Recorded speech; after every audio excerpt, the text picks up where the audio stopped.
지난주에 박승호 목사님께서 야곱의 생애 중에 일부를 설교해 주셨습니다.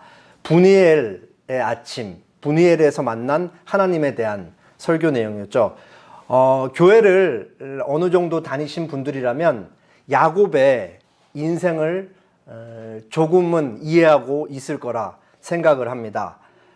성경에 기록된 어떤 사람들은 참 독자로서, 그리고 또 주님을 따라 살아가고 있는 우리들의 길을 죽이는 사람들이 있습니다. 예를 들면 바울 같은 사람이 그렇죠. 바울의 삶을 읽어보면 어떻게 저렇게 주님의 교회를 위해 한평생 저렇게 살 수가 있었을까? 어떻게 저렇게 헌신을 하면서 살 수 있었을까? 하는 생각이 듭니다. 그러나 야곱은 얘기가 조금 다르죠. 제 개인적으로 생각할 때는 야곱은 우리와 가장 많이 닮아있는 사람 같습니다. 야곱은 한평생 살아갈 때 항상 자기가 주도적으로 자기가 원하는 대로 자기 삶을 그렇게 이끌어갔던 그러한 사람이었죠. 그럼에도 불구하고 야곱의 인생이, 그리고 야곱의 삶이 갖는 가치가 뭐냐면, 그렇게 자기 멋대로 자기가 원하는 대로 살고자 하는 인생에 하나님께서 놓아주지 않고 개입하시면 그 인생이 어떻게 하나님의 손에 붙들려서 멋진 신앙인으로 종국을 맞이하는가에 야곱의 삶의 가치가 있는 것입니다. 오늘은 야곱의 인생에서 중요한 순간마다 찾아오셨던 하나님을 다시 한번 짚어보고, 하나님께서 우리의 삶을 어떻게 지키시는지, 그리고 지키실지 함께 생각해 보도록 하겠습니다. 먼저 베델에서 나타나신 하나님입니다. 창세기 28장에 기록되어 있어요. 이삭이 늙었어요. 다 이삭이 누군지 아시죠? 야곱의 아버지, 야곱의 쌍둥이 형인 에서의 아빠입니다. 이삭이 나이가 늙어서 언제 죽을지 모르겠는 거예요. 그래서 이제 아들을 불러다가 축복을 해주고 싶어 합니다. 그래서 이삭이 큰아들 에서를 불러가지고, 야, 너 평상시에 네가 사냥해갖고 잡아오는 고기 요리 있지? 그거 해와. 그러면은 내가 그 음식 먹고 너를 축복할게. 이렇게 얘기가 된 거예요. 그래서 이제 이삭이 에서에게 명령을 하더라고. 에서는 사냥을 하러 이렇게 나갑니다. 근데 그 얘기를 누가 듣고 있었어요? 야곱과 에서의 엄마인 리브가가 듣고 있는 거예요. 근데 리브가는 너무 싫은 거예요. 에서가 축복을 다 받는 게. 그래서 리브가가 야곱한테 말합니다. 야야야, 안 되겠다. 네 형 에서가 축복 다 받는다. 그러니까 내가 지금 요리 싹 다 해놓을 테니까 너 이거 갖고 들어가서 아버지한테 에서라고 속이고, 아버지한테 에서 네 형이 받을 축복을 네가 다 받아라. 야곱도 그게 너무 좋으니까 둘이 이렇게 담합을 해가지고 리브가가 열심히 요리를 만든 걸 가지고 야곱이 들어가서 아버지를 속이고 축복을 다 받습니다. 이미 야곱은 축복을 다 받았어요. 그리고 이제 야곱은 나갔죠. 근데 그 자리에 에서가 요리를 맛있게 해갖고 들어온 거예요. 아버지, 맏아들 에서가 왔습니다. 저를 축복하소서. 이삭이 깜짝 놀라죠. 너는 누구냐? 그러니까 아버지의 맏아들 에서입니다. 아니, 벌써 에서가 왔다가 축복을 받고 갔느니라. 그리고 이제 그때 이삭이 야곱인 줄 아는 거죠. 그러면서 에서가 막 간청을 해요. 아버지, 저를 위해 축복하소서. 저를 위해 축복할 것이 남지 않았습니까? 그러니까 너에게 남은 축복은 없다. 그러니까 다시 한번 에서가 막 아버지 붙들면서 저를 축복하소서, 축복하소서 하니까 이제 이삭이 큰아들을 에서를 축복하는데, 사실 성경에 기록된 내용을 보면 그게 축복인지 저주인지 알 수 없을 정도로 아주 좋지 않은 내용을 그렇게 예언을 해줍니다. 그러니까 이걸 듣고 에서가 화가 불같이 나는 거예요. 야곱 때려잡아서 죽여야겠다. 그래가지고 에서가 막 화가 나서 불이 나게 야곱을 막 쳤죠. 그때 이제 야곱은 어머니의 얘기를 듣고 어머니의 오빠인 먼 지역에 있는 그 바단 아람이라는 곳까지 도망치게 됩니다. 그래서 그 사이에 베델이라는 곳에서 하나님이 야곱을 찾아오세요. 형에게 쫓겨서 도망가는 야곱을 찾아오시는 거죠. 이때 당시에 제일 아래쪽이, 지금 아래쪽에 제가 빨간색 점으로 동그랗게 칠해놓은 데가 부엘세바라고 야곱과 에서와 이삭과 리브가가 같이 살고 있었던 지역이에요. 그리고 저 위에 빨간 점이 이제 외삼촌 라반이 살고 있었던 바단 아람이라는 지역입니다. 900km 정도. 혈혈단신 야곱이 형에게 쫓겨서 혼자 그 길을 가야 되는 거예요. 살아 돌아올 수 있을지조차 알 수가 없는 거죠. 너무 두려운 거예요. 그런데 가는 도중에 너무 지쳐가지고 녹색점인 베델이라는 곳에서 돌을 베개 삼아 잠이 듭니다. 그때 하나님께서 야곱에게 나타나셔서 약속의 말씀을 주십니다. 창세기 28장 13절에서 15절입니다. 여호와께서 그 위에 서서 이르시되 나는 여호와니 너의 조부 아브라함의 하나님이요 이삭의 하나님이라. 내가 누워있는 땅을 내가 너와 네 자손에게 주리니 네 자손이 땅의 티끌같이 되어 내가 서쪽과 동쪽과 북쪽과 남쪽으로 퍼져나갈지며 땅의 모든 족속이 너와 내 자손으로 말미암아 복을 받으리라. 내가 너와 함께 있어 내가 어디로 가든지 너를 지키며 너를 이끌어 이 땅으로 돌아오게 할지라. 내가 내게 허락한 것을 다 이루기까지 너를 떠나지 아니하리라. 하나님께서 야곱의 할아버지에게 하셨던 그 약속, 아브라함에게 하셨던 약속을 그 아들 이삭에게 주고 야곱에게 나타나셔서 또 동일하게 약속을 허락하시고 내가 이 약속을 너를 통해 이루길까지 너와 끝까지 함께 할 거다라는 약속을 주시는 거예요. 그러니까 야곱이 지금 형한테 쫓겨서 혈혈단신으로 정말 먼 길을 가야 되는데 내가 살아 돌아올 수 있을지도 모르는데 이 말씀이 얼마나 위로가 됐겠어요. 그래서 야곱은 이 베델에서 처음 나타나신 하나님의 말씀을 붙잡고 이제 살아가게 되는 것이죠. 그리고 이제 본래 리브가의 계획은 야곱을 보내놓은 다음에 형 에서의 화가 풀리면 사람을 보내서 빠른 시일 내에 야곱을 데리고 오려고 했어요.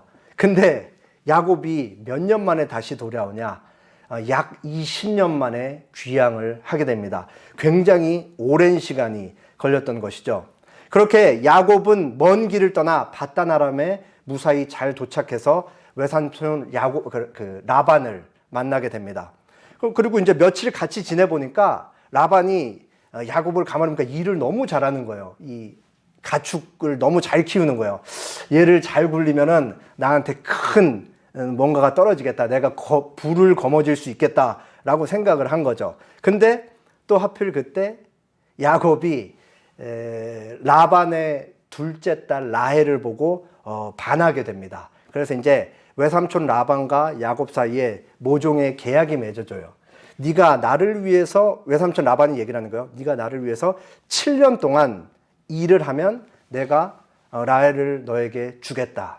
그래갖고 야곱이 죽도록 일을 해요. 근데 성경에 뭐라게 기록됐냐면 그 7년이 수일같이 여겨졌더라. 사랑하는 여자를 아내로 맞이할 수 있는 그 기쁨 때문에 그 온갖 힘든 것도 다 견디면서 7년을 수일같이 여길 정도로 야곱이 외삼촌 라반을 위해 열심히 일을 하면서 외삼촌 라반의 부를 일궈 줬습니다. 그리고 7년이 지났어요. 결혼식 이제 잔치가 막 다 이렇게 진행되고 아마 야곱이 술이 거하게 취했던 것 같아요. 그래서 신혼 첫날 밤을 보내고 어두컴컴한 데 보내고 다음날 밝은 데서 딱 눈을 떴더니 옆에 누가 누워 있어요? 라헬이 아니고 레아가 누워 있는 거예요. 레아가. 라반이 야곱한테 사기를 친 거죠. 왜 사기를 쳐요? 7년 더 일하게 하려고. 그래서 라반이 얘기를 하는 거예요. 네가 처음에 우리 동네에서는 첫째를 먼저 주는 게 법이다. 레아를 줬으니까 라헬은 두 번째로 받아야 된다. 그러니까 네가 나를 위해서 7년을 더 봉사해야 된다. 이렇게 된 거예요. 야곱이 여기서 무슨 생각을 했겠어요? 야곱이 왜 지금 외삼촌 집에 도망왔어요? 형 거 대신 뺏어서 아빠한테 사기쳐서 온 거잖아요. 근데 왜 더 강적인 라반한테 사기를 당하고 얼마나 그 자신의 과거가 이렇게 떠오르면서 이게 내가 정말 큰 잘못이었다라는 것을 정말 반성하고 회개하는 시간이 되었을 거라고 생각을 합니다. 그렇게 7년을 또 라헬을 위해서 일하고 14년이 됐을 때 라헬을 아내로 맞이하고 그 사이에 이제 자녀들이 다 태어납니다. 그리고 마지막으로 요셉이 태어났을 때 이제 야곱이 라반한테 가서 외삼촌 저 이제 귀향하겠습니다 라고 얘기를 하니까 라반이 지금까지 야곱이 너무 많이 열심히 일을 해줘서 부를 거머쥐었으니까 야, 안 된다. 너 조금만 더 일해라. 그러니까 야곱이 아니 지난 14년간 나에게 임금을 한 번도 지불을 하지 않았으면서 어떻게 그렇게 뻔뻔하게 얘기하십니까? 그러니까 또다시 계약을 맺어요. 그러면은 네가 지금까지 보던 내 일은 그대로 계속 봐주고 앞으로는 네가 너 자신을 위해서도 가축을 불거라 일거라 이렇게 얘기가 된 거죠. 그렇게 또 6년이 지나면서 야곱은 열심히 자신의 가축들을 일궈냅니다. 그리고 이제 20년이 지났을 즈음에 도저히 이제 안 되겠다 싶어서 하나님이 말씀도 하셨고 라반에게 얘기해요. 저 이제 진짜 떠나겠습니다. 그러니까 라반이 안 된다. 그래서 이제 몰래 도망하듯이 이제 가족들과 가축들과 종들 어마어마한 사람들 이 무리가 지어서 이제 귀향을 하는 것이죠. 그게 여기서 이제 하나님이 다시 한번 나타나십니다. 먼 지역에서 바단 아람에서 남아해서 요단강 건너편까지 온 거죠. 이제 뒤에서는 라반이 야곱도 잡아 죽이겠다고 막 따라오는 거예요. 근데 야곱이 해결하지 못한 문제가 하나 있잖아요. 무슨 문제가 있어요? 20년 전에 있었던 일.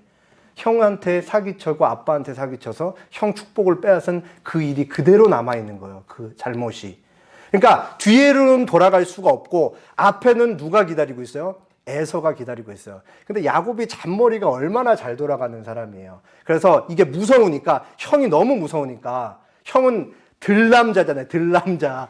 요즘으로 치면은 상남자고 야곱은 막 그러니까 집남자예요. 집남자. 그래서 근데 야곱이 이제 잔꾀가 많으니까 형의 이 심경을 살피기 위해서 사람을 먼저 한번 쓱 보내가지고 이제 20년 만에 이제 재회를 상봉을 하는데 어떤지 가서 네가 좀 동생 애굽이 아니 야곱이 왔습니다라고. 근데 형이 장정 400명을 거느리고 이제 기다리고 있다는 거예요. 동생 야곱을 맞이하는데 장정 400명이 뭐가 필요하겠어요. 그렇잖아요. 그 말이 무슨 말이에요?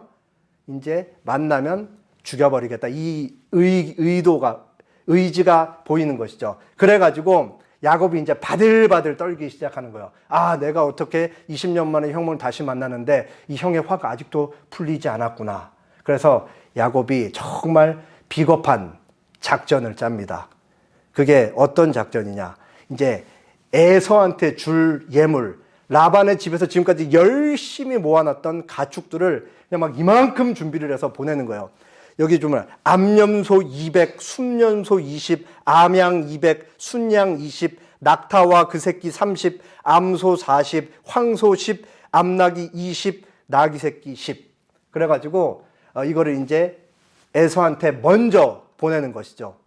그래서 이제 에서와 제일 좌측에 400명의 장정들이 기다리고 있어요. 그리고 야곱이 떼를 두 떼로 나누는 거예요. 이 두 떼를 나누는 이유도 아주 웃겨요. 만약에 에서가 왼쪽 떼를 치면은 오른쪽 떼는 도망오라 이거예요.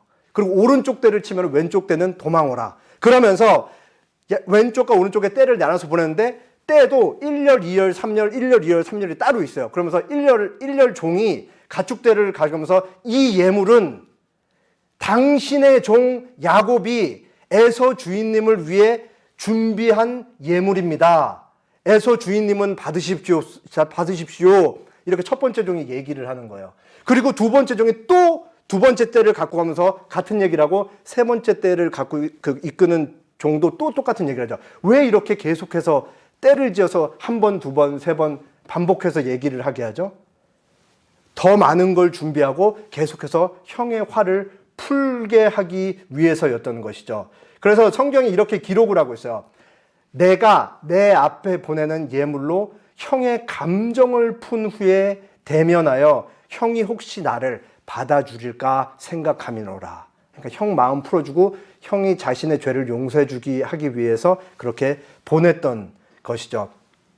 자, 여기서 그래도 지금 야곱이 아들만 11에 딸 디나 1명, 자식만 지금 12이에요. 베냐민은 아직 태어나지 않았으니까. 그리고 종들까지 있고 수많은 가축이면은 꽤 많은 사람들의 우두머리라고요. 그러면 멋진 리더는 어떤 리더예요? 멋진 리더는 다 뒤에서 기다려. 내가 20년 전에 형한테 잘못을 했는데 내가 가서 무릎 꿇고 싹싹 빈 다음에 용서 다 받고 우리 다 같이 건너가자. 이렇게 해야 되잖아요. 그래야지 다른 사람들이 안전하잖아요. 야곱은 어떻게 하냐면은 심지어 가축대 아까 보내놓은 다음에 자식들이랑 부인들 4명 다 먼저 보내요. 다 강 건너한 다음에 자기는 강도 건너지 않고 뒤에 혼자 남아있는 거예요. 이게 야곱이라고요. 야곱이 이런 사람이에요. 자기 혼자 살자고 부인들이랑 자식들 싹 다 보내고, 그리고 이 야복강 혼자 안 건너고, 여기서 이제 지난주 박성호 목사님이 설교해 주셨던 분이엘의 아침, 밤새도록 하나님이 천사를 보내서 야곱과 씨름하고, 야곱이 그 천사 붙들고 끝까지 놓아주지 않잖아요. 이 문제, 이 형 문제, 나 지금 죽게 생겼는데 이 문제 해결하지 않으면 나 절대로 당신의 이 허리를 놓지 않겠습니다. 밤새도록 살고, 천사가 보다 못해서 이 환도뼈 치어서 그때부터 아마 절음발이가 됐을 텐데 그 일을 해결받고 결국은 건너잖아요. 결과는 어땠어요? 우리가 알고 있죠. 형이 너무 반갑게 야곱을 맞이해 주는 거예요. 그렇게 아무런 문제 없이 두 형제가 상봉을 하고 다시 헤어집니다. 그리고 그때 하나님께서 야곱은 숫곳이라는 곳에 숫곳이라는 지역에 머물다가 세겜으로 올라가요. 근데 여기서 아주 좋지 못한 일이 발생을 합니다. 야곱의 딸 디나가 이 세겜 지역에 있는 히위족 속의 추장 세겜이라는 사람한테 강간을 당해요. 그래가지고 이 야곱의 아들 중에 시므온과 레위가 너무 화가 나서 이 사람들 다 그 할례 약속, 자세한 내용은 따로 말씀드리지 않을게요. 그 할례로 언약을 맺고 할례 받은 그 사이에 전부 다 이 히위족 속을 칼로 죽여버립니다. 이제 야곱이 다시 한번 굉장한 심각한 문제에 직면한 거예요.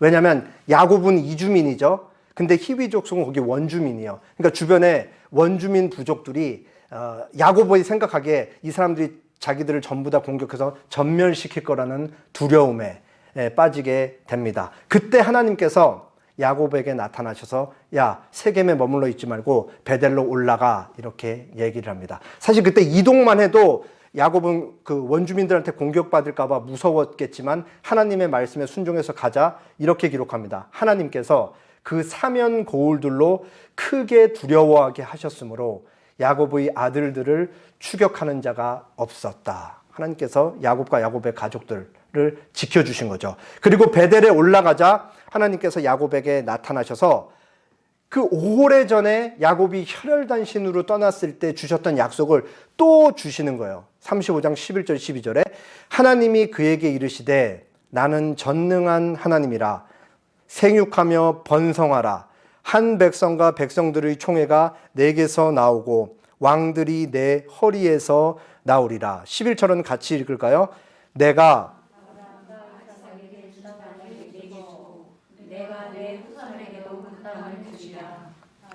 하나님께서 어떻게 해서든 야곱과 야곱의 자녀들, 자식들을 끝까지 지키심으로써 처음 아브라함에게 주셨던 약속을 반드시 이루어낼 것이다 라는 약속을 다시 주시는 것이죠. 야곱이 자기 멋대로 살려고 이렇게 살아오면서도 위기의 순간마다 하나님께서 나타나셔서 야곱에게 계속 약속을 주시면서 내가 너를 끝까지 지킬 거야, 이런 중요한 사건들을 이미 어느 정도 겪은 다음에 오늘 본문 사건이 일어나는 거예요. 베델에서 에브랏이라는 곳으로 좀 더 이동해서 가다가 라헬이 죽습니다. 오늘 본문 18절이죠. 그가 죽게 되어 그의 혼이 떠나려 할 때에 아들의 이름을 베노니라 불렀으나 그의 아버지는 그를 베냐민이라 불렀더라. 야곱이 제일 사랑하는 부인이었던 라헬이 둘째 아들인 요셉이 첫째고 둘째 아들인 베냐민을 낳으면서, 막내를 낳으면서 이제 해산의 고통이 너무 심하고 뭔가 문제가 생겨서 죽게 생긴 거예요. 근데 라헬은 죽으면서 아이의 이름을 베논이라고 지었어요. 이 베논이라는 의미가 성경 밑에 나와 있죠. 무슨 의미예요? 라헬이 자기의 막내 아들 이름을 지은 그 이름의 의미, 아들을 슬픔의 아들로 지은 거예요. 슬픔의 아들로. 근데 그 자리에서 야곱이 바로 이름을 바꿔요. 뭐라고 바꿔요? 베냐민으로 바꾸죠. 근데 야곱이 바꾼 이름은 뭐냐? 오른손의 아들로 바꾼 거예요. 자기 부인 라헬이 슬픔의 아들로 지은 이름을 야곱은 오른손의 아들로 바꿉니다. 그럼 야곱이 왜 그 아이의 이름을 슬픔의 아들이 아닌 오른손의 아들로 바꿨을까? 성경이 굉장히 많은 구절들이 오른손에 대해서 이렇게 얘기를 합니다. 세 구절만 제가 뽑아왔어요. 출애굽기 15장 6절, 여호와여 주의 오른손이 권능으로 영광을 나타내시나이다. 여호와여 주의 오른손이 원수를 부수시니이다. 시편 98편 1절, 새 노래로 여호와께 찬송하라. 그는 기이한 일을 행하사 그의 오른손과 거룩한 팔로 자기를 위하여 구원을 베푸셨음이로다. 이사야서 41장 10절, 두려워하지 말라. 내가 너와 함께 함이라. 놀라지 말라. 나는 내 하나님이 됨이라. 내가 너를 굳세게 하리라. 참으로 너를 도와주리라. 참으로 나의 의로운 오른손으로 너를 붙들리라. 많은 구절들에서 오른손은 뭘 의미하냐면 하나님의 능력, 하나님의 힘을 상징하는 표현입니다. 그러니까 하나님의 전능하심을 나타내는, 가리키는 표현이 바로 그 오른손이라는 의미예요. 죽어가는 아들을 보면서 사랑하는 아내가 그 아이의 이름을 슬픔의 아들이라고 지었는데, 라헬은 그 아들의 이름이 슬픔의 아들일 수 없다라는 거예요. 왜 그래요? 그 아이는 전능하신 하나님에 의해 태어난 아이이기 때문에 그 아이는 슬픔의 아들일 수 없고 오른손의 아들이다라고 그렇게 얘기를 한 거죠. 아주 신기하게도 야곱은 자신의 인생에 있어서 하나님을 먼저 찾은 적이 거의 없어요. 거의. 그리고 거의 없는 중에도 하나님을 먼저 찾은 건 다 자기 필요 때문에 하나님을 찾았던 인생인 거예요. 그런데 하나님이 중요한 순간마다 야곱을 찾아왔다고 제가 계속 말씀드렸죠. 오늘 본문에 형을 피해서 혈혈단신으로 바다나나무로 도망갔을 때 하나님이 먼저 나타나서 괜찮아. 내가 너를 위해 약속을 이루고 너를 끝까지 지킬 거야. 그리고 야곱이 라반한테 사기당해서 굉장히 심각한 폭력으로부터 그 힘든 노동을 할 때 쩔쩔매면서 외삼촌의 집에서 떠나라고 할 때 하나님이 나타나서 이제 떠나도 돼. 내가 너를 지킬게. 떠나. 뭐 이런 식으로 하나님께 말씀하셨고, 그리고 떠났을 때도 제가 아까 말씀은 안 드렸지만 야곱이 몰래 도망쳐 왔다 그랬잖아요. 라반이 막 열심히 쫓아왔는데 거기서 하나님이 라반한테 나타나세요. 꿈에서. 너 야곱 건드리면 안 된다. 그렇게 하나님이 야곱을 지켜주셨던 것이죠. 그리고 20년 만에 형 에서에게 사죄했을 때 야복강가에서 그 하나님이 먼저 천사로 나타나셔갖고 씨름해서 이름을 바꿔주시고 문제를 해결해 주시잖아요. 그리고 마지막 딸 디나가 좋지 않은 일을 겪고 아들들이 칼부림을 했을 때 하나님께서 나타나셔서 걱정하지 마라. 내가 아브라함과 이삭과 그리고 네가 베델에서 내가 너에게 처음 나타났을 때 했던 그 약속을 너를 통해 반드시 이룰 것이다 라고 약속을 주시는 것이죠. 이게 야곱의 인생의 가치인 거예요. 하나님을 먼저 찾지 않아도 하나님께 자신의 삶을 의탁하지 않고 내가 원하는 대로 이끌어 가려고 해도 하나님이 위기의 순간마다 야곱을 계속 찾아오셔가지고 야곱의 삶을 이끌어 간 것이죠. 그렇게 하나님께서는 야곱이 고민하고 고통스러워할 때마다 말씀하시고 지켜준다고 약속하셨고 야곱의 생애에 걸쳐서 그 약속을 어기신 적이 단 한 번도 없었던 것입니다. 야곱이 이 하나님을 충분히 경험한 사람인 거예요. 그렇기 때문에 이 전능하신 하나님의 붙들린 아들이 바로 이 막내 아들 베냐민이다 라고 그렇게 슬픔의 아들일 수 없다 그러면서 자기 신앙 고백적인 그 표현으로 아이의 이름을 베노니에서 베냐민으로 바꿨던 것이죠. 성경에서 말하는 하나님과 하나님의 자녀의 믿음과 신뢰의 관계라는 것은 바로 이러한 거예요. 야곱의 삶에 정말 가장 잘 드러나 있다라고 생각합니다.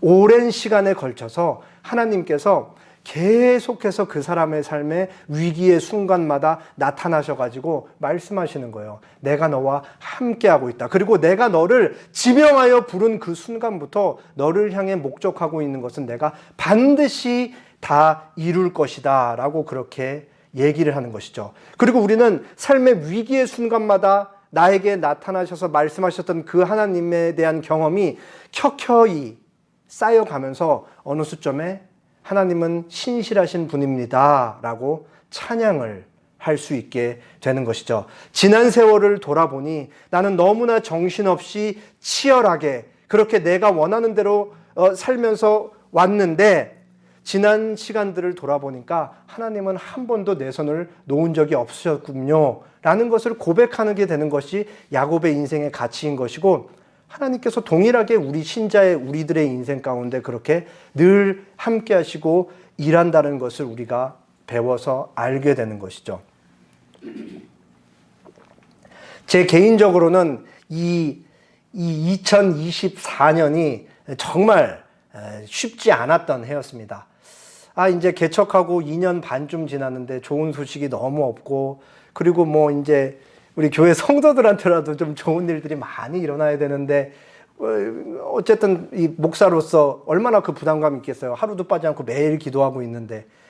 근데 참 요 최근 몇 달 사이에 좋은 일이 너무 많이 생겨서 제 마음이 너무 기쁩니다. 특히 이제 오늘 자리하지 못한 성도님 한 분이 계신데, 잘 생각해 보세요. 태어나서 한 번도 상상하지 않았던 부산에 가서, 그것도 짧은 시간 2달이라는 시간 일할 기회를 하나님이 주셨고, 그리고 거기서 딱 2달 동안 일을 하는데 이제 앞으로 일하게 될 대표님을 만나서 안정적인 직장을 구하게 됐죠. 뭐 어떻게 설명할 수가 없어요. 하나님의 신비한 섭리의 손길이다. 왜냐하면은 개척 초기부터 내놨던 기도 제목이 우리가 상상하지 못하는 방식으로 이루어졌던 거였거든요. 그리고 우리 모두가 다 똑같잖아요. 불투명한 미래 때문에 우리가 얼마나 불안해하면서 하루하루를 살고 있어요. 근데 하나님이 이 힘든 순간에 우리 교회와 그리고 우리 성도님들의 삶을 지키고 계신다. 그리고 끝까지 함께 하실 거라는 것은 이런 작은 경험들을 통해 우리에게 알게 하시는 것이죠. 하나님께서는 자주 자신에 대해서 나는 아브라함의 하나님, 이삭의 하나님, 야곱의 하나님이다 라고 그렇게 얘기하십니다. 다양한 의미가 있을 거예요. 그러나 되게 중요한 의미 중에 하나는 뭐냐? 하나님께서 아브라함에게 주셨던 약속을 이삭 그 아들에게 동일하게 주시고, 또 그 아들 야곱에게 동일하게 주시고, 그 아들을 또 그 자녀들을 통해 계속해서 하나님의 약속은 오고 오는 세대 가운데 계속 이루어져 간다. 거기서 우리가 뭘 배우냐? 하나님은 정말 신실한 분이다. 한 번 하신 약속을 어기는 일이 결코 없으시다라는 것을 알 수 있죠. 그리고 수천 년 역사에 걸쳐서 결국은 그 아브라함에게 주어졌던 복이 오늘 우리에게까지 주어진 거잖아요. 누구를 통해서요? 아브라함에게 주어졌던 그 복에 대한 약속이 완전한 성취가 예수님에게서 이루어지고, 그 예수님을 통해 우리는 완전한 복을, 하나님의 완전한 복을 받아 누리는 것이죠. 여기서 복은 너무 이 작게 우리의 기도가 하나님 이거 해주세요, 저거 해주세요 그 정도의 기도가 응답되는 것이 아니고, 하나님께서 자신의 존재 자체를 우리에게 허락하셨다. 그게 우리가 받은 복인 거예요. 그리고 예수님께서 제자들을 떠나기 전에 마지막으로 이 약속을 하셨죠. 볼지어다 내가 세상 끝날까지 너희와 항상 함께 있을 것이다. 그 약속이 우리에게도 미치고 있는 것이죠.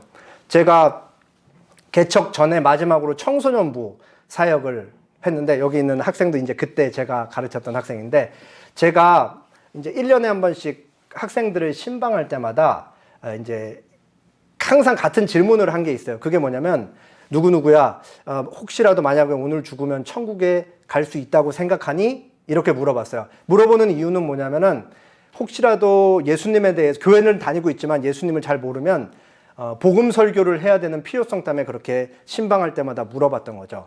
뭐 많은 친구들이 어렸을 때부터 교회에서 태어났고 자라서 청소년 시기를 맞고 있었기 때문에 비슷하게 얘기를 했어요. 예, 갈 수 있다고 생각해요. 예수님을 믿기 때문에 그렇습니다. 정답이죠. 근데 그 한 친구가 했던 얘기를 제가 아직도 잊지 못하고 있습니다. 그 친구가 대답해요. 오늘 죽으면 천국 갈 수 있다고 생각하니까 그 친구가 이렇게 얘기를 했습니다. 예, 목사님, 갈 수 있다고 생각해요. 왜냐하면 하나님께서 저를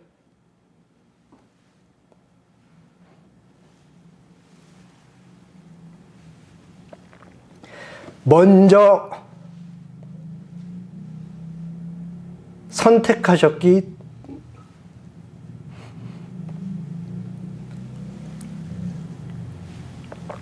때문입니다. 그렇게 얘기를 했죠. 다들 한 번쯤은 들어보셨을 거라 생각합니다. 칼빈주의 5대 교리라는 게 있어요. 전적 타락. 아담의 후손으로 태어나는 모든 사람들은 태어날 때부터 타락하고 그리고 하나님의 뜻하시는 거룩한 법들을 지킬 수가 없다. 그래서 다 지옥 형벌에 떨어진다라는 것을 의미하는 거고, 그리고 하나님께서 당신의 사랑하는 자녀들을 택하는데 그 택하는 거는 인간의 조건이나 자랑, 자격에 있는 것이 아니고 하나님께서 무조건적으로 그렇게 택하신다. 그리고 하나님께서 무조건적으로 택하시는 그 사람의 수효는 제한되어 있다. 그 사람들만 예수님을 통해 죄 용서를 받는다. 그리고 하나님의 선택에서 시작된 그 사람들은 하나님께서 반드시 그 사람들을 구원하시는데 그 사람들은 하나님의 거부할 수 없는 은혜를 받아 누려서 예수님을 믿게 되고 죄 용서를 받게 된다. 그리고 마지막이 뭐냐? 바로 성도의 견인 교리입니다. 여기서 견인이란 것은 하나님께서 끝까지 참고 견디고 인내하게 한다라는 의미죠. 우리가 세상을 살아갈 때 그 어떤 환난이나 고통이 있다라고 할지라도 그것이 우리가 하나님께 가는 데에는 방해가 되지 못하도록 하나님께서 우리를 끝까지 지켜가신다라는 것이 바로 성도의 견인교리입니다. 하나님께서 한번 선택한 자의 구원의 여정은 어떤 일이 있어도 하나님이 반드시 끝까지 자기의 품으로 데리고 가신다라는 것이 구원의 이 성도의 견인 교리입니다. 저는 이 성도의 견인 교리를 볼 때마다 이 그림이 이제 자꾸 떠올라요. 차 견인, 성도의 견인 할 때 견인은 참고 견디다 이거고, 차 견인할 때는 이거 끌어당기다예요. 우리나라 말로는 같은 단어지만 의미가 다르죠. 그래도 저는 항상 이 이미지가 떠올라요. 이 차 견인이 보통 언제 오는 거예요? 뒤에 차가 고장났을 때 앞에 차가 와서 끌고 목적지까지 가는 거잖아요. 이 앞에 차가 바로 우리를 구원하시고 우리를 선택하시고 먼저 우리를 붙잡으신 그 하나님이시다. 그리고 앞에 차가 멀쩡해서 견인하는 장소까지 차량 센터까지 안전하게 도착하시지, 우리에게 먼저 구원의 일을 시작하신 하나님께서 완전하시고 신실하시고 전능하시긴 분이기 때문에 결국은 하나님께서 우리를 이 땅에서 우리 삶이 마감하는 그때까지뿐만 아니라 그 이후 세계까지도 우리를 지키실 것이다 라고 그렇게 약속하고 있는 것이죠. 마지막으로 성경 한 절 보고 말씀을 맺겠습니다. 빌립보서 1장 6절 말씀입니다. 다 같이 읽어볼게요. 너희 안에서 를 시작하신 이가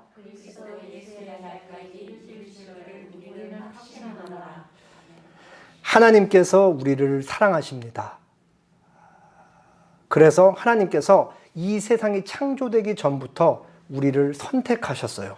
그렇기 때문에 우리의 구원의 여정이 시작된 것입니다.